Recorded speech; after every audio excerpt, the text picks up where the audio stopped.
How are you, sir?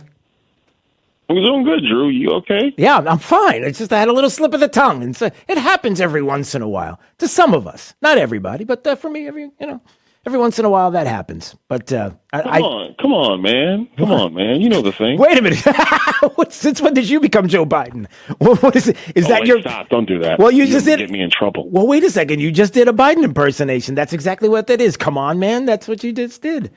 That was really good. Hold on, let me add one for you. We choose truth over facts. I'll just give you that. That's all. Enough of that. Boy. Okay. So, all right, we have. Oh gosh, Lord help us, Lord help us, America. Yeah, it's true. Like you mean literally? Like, please.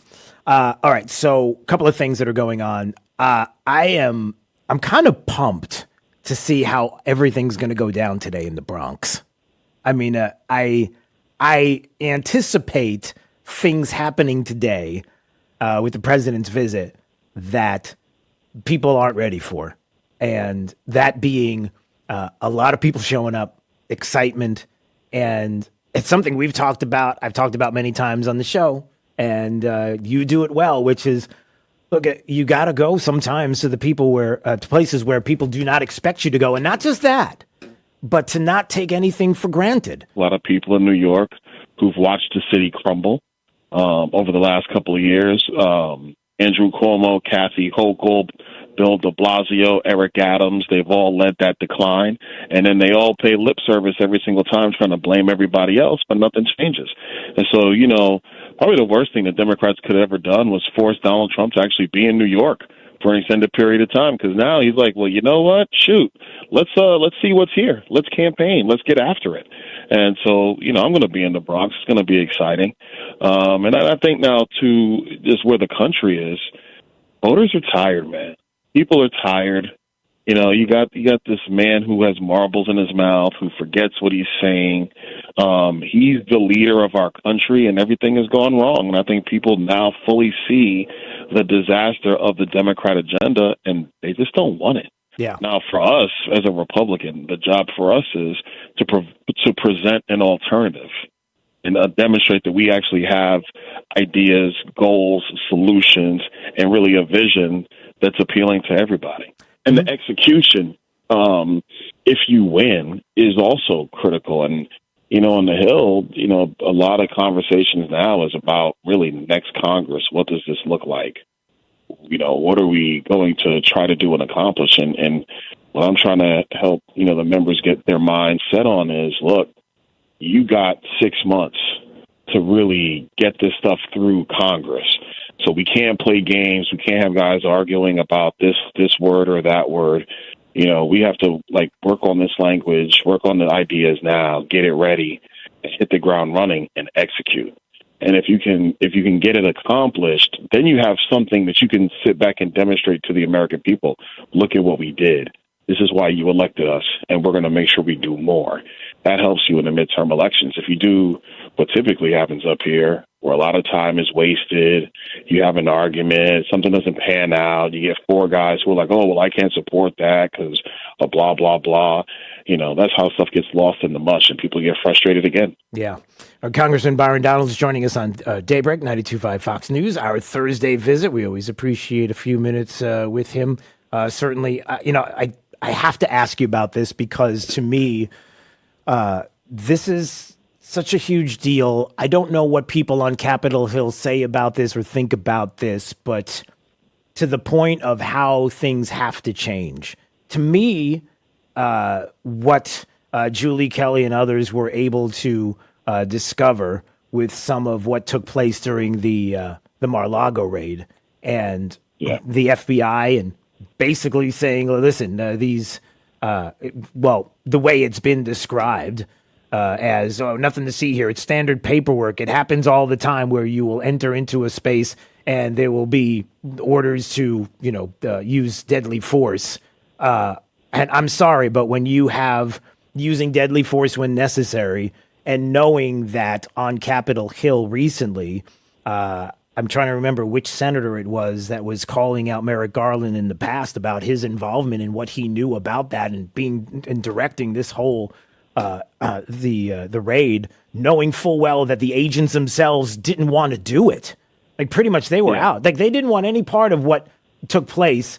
They thought it was ridiculous. He went over and made sure that they were going to go through with this raid with the language in about law enforcement. The Department of Justice may use deadly force when necessary. This is shocking to me. Yeah. And I wonder what they're saying on Capitol Hill. Maybe your thoughts and what are they saying there?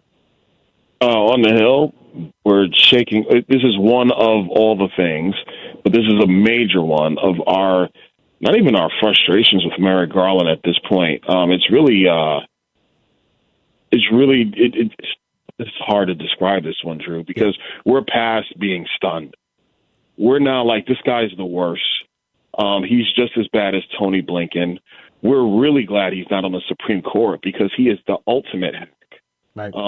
It's disgusting for them to hide behind this. Well, that's just boilerplate language. This is what we do for all raids. It's a former president. You know that this is different. Everybody knows that this stuff is different. First of all, there should have never been a raid in the first place. The raid was politics. And that was the setup for this entire lawfare against President Trump, to have the spectacle, to have the photos, to have all the drama, CNN and the news networks getting tipped off that there was going to be a raid on Mar-a-Lago. All this stuff is political theater. It's all an orchestration. And so for them to now say, no, this is normal stuff, that's a lie. They wanted to do everything possible for this raid to be as much of a political spectacle as possible. So anything they're saying now is BS.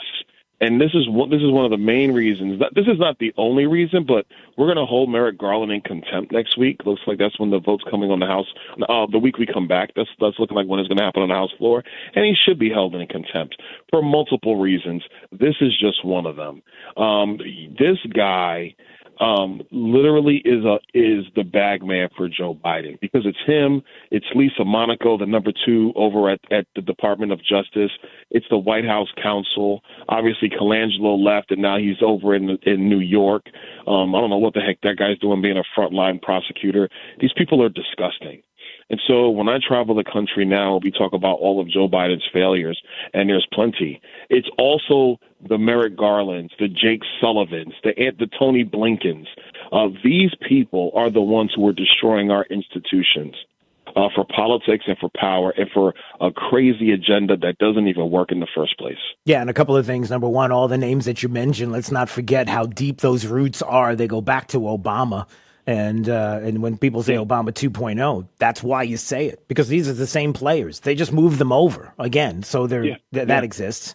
The second part is, and don't miss this, everybody, as far as the Mar-a-Lago raid, nobody says it better than Dan Bongino. And he brought it up just yesterday, talking about, listen, I don't know if you understand this, but when you have the FBI and the Secret Service together and you're talking about a raid that is happening, do you know what kind of confusion when you have blue on blue going on, when you have both the FBI and Secret Service in there doing this together? Do you understand how that could be a problem, and how there could be the potential for confusion, and that's how people get hurt and killed?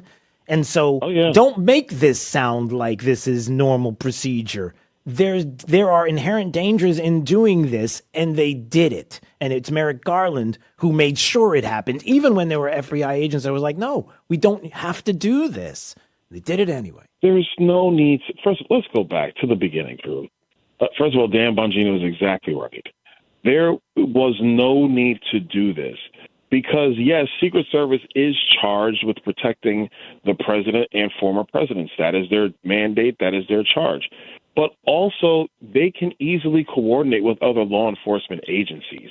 People are assuming that the Secret Service, with respect to Donald Trump, their assumptions that the Secret Service is like, this whole like a bunch of samurais who are honor bound to Donald Trump. That's not the case. They're a law enforcement agency, not like any other, but they are a law enforcement agency. If there was an issue with documents, what you do is you have the attorneys work together and you have the FBI coordinate with Secret Service to figure out how to gain access and do what you need to do. To do a raid was a political disaster from the start. Mm-hmm. And that's the reality. These people in the administration, I mean, look, yesterday Joe Biden, and this is a different topic, but Joe Biden just signaled $7.7 billion of student loan relief when he has no authority from Congress to do so. He's got no authority from the Supreme Court to do so, but he's just doing it. That demonstrates how rogue these people are. The same guy, Miguel Cardona, this is the same guy who just rewrote Title IX saying that, yeah, it's okay for boys to be in girls' locker rooms and to compete against women, completely destroying women's sports. Nobody in Congress said this was okay. Nobody in the Supreme Court said this was okay. But they just do it with impunity.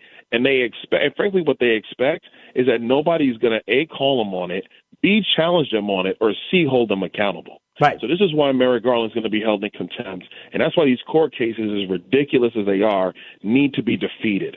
Because this stuff is all politically motivated. It is on purpose. It's no accident. Yeah. And again, that point is so important, and I'm glad you brought that up.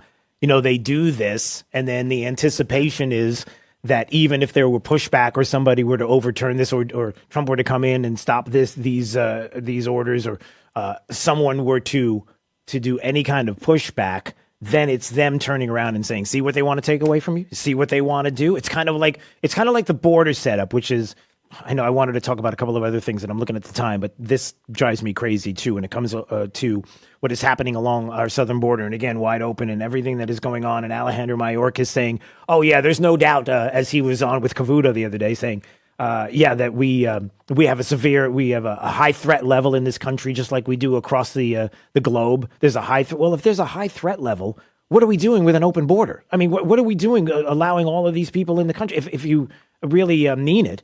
But again, the continued talk of KJP and yesterday of reporters asking about that question and so many others that has to do with the crossing at our border and this border bill is all about the setup. To me, Congressman, this is what it is. It's the setup of, if, God forbid, something is to happen in this country and there is some kind of attack that happens, and it's illegals, somebody that came into the country or groups of people that did something on a large scale, then Democrats are trying to set it up so that they can say, we did everything we could. The Republicans didn't want to get on board with the border bill, and it was presented not once but twice, and they didn't want to get on board. It's a setup. It's like a setup for what they know is inevitable, and it's their out. And I think it's disgusting.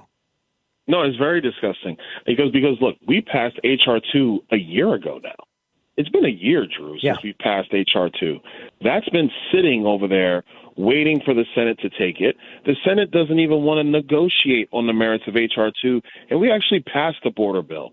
So this Senate border bill that they want to call the bipartisan bill, which is a bunch of crap anyway, it's a trash bill. I heard NPR describe it this morning, and with the way they described it, it was like, oh, well, this is harmless. This is good things. No, it's not. It's a terrible bill. There is any Republican senator that votes for this stuff, and you'll probably get Mitch do it. Not Mitch. You'll get what's the guy's name? Mitt. Mitt will vote for it because he's leaving, so he doesn't care anymore. Right. But any Republican senator that votes for this crap that they're going to do in the Senate is actually hurting the country, because you're providing a veneer to the Democrats who left the border open on purpose, and they have moved people into the country on purpose. They've let the drug cartels traffic women on purpose just because of their political agenda. And you cannot be complicit with that.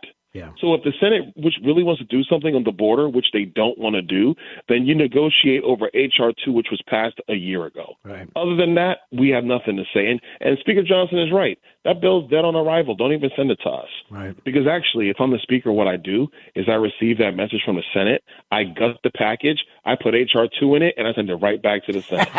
There you go. All right, Congressman, before we go, we just got about a minute. Cape Coral was great. It was a great visit here with constituents here. Nice turnout. Maybe quickly, some of the things that they asked you about locally, their concerns, the things that they talked to you about. Maybe talk about the event and what they said. Well, the border obviously was big. Home insurance, because home insurance rates are going up. That was a big topic as well. Like, kind of how are we doing with the rebuild past Hurricane Irma? Obviously, Merrick Garland and this lawless administration. But you know what the coolest thing overall was? I had a bigger crowd in my town hall than Joe Biden had in his visit to Jacksonville. I did. It was actually pretty cool. Like, I draw bigger crowds than Joe Biden, but Yes, I mean that's not a big deal because nobody likes Joe Biden anyway. So, that's awesome. All right, good stuff. All right, Congressman, listen, I always appreciate our Thursday visit, and I'll speak to you next week. Hopefully, all the best, and we'll see you soon. Okay. see you, Drew. All right, see ya.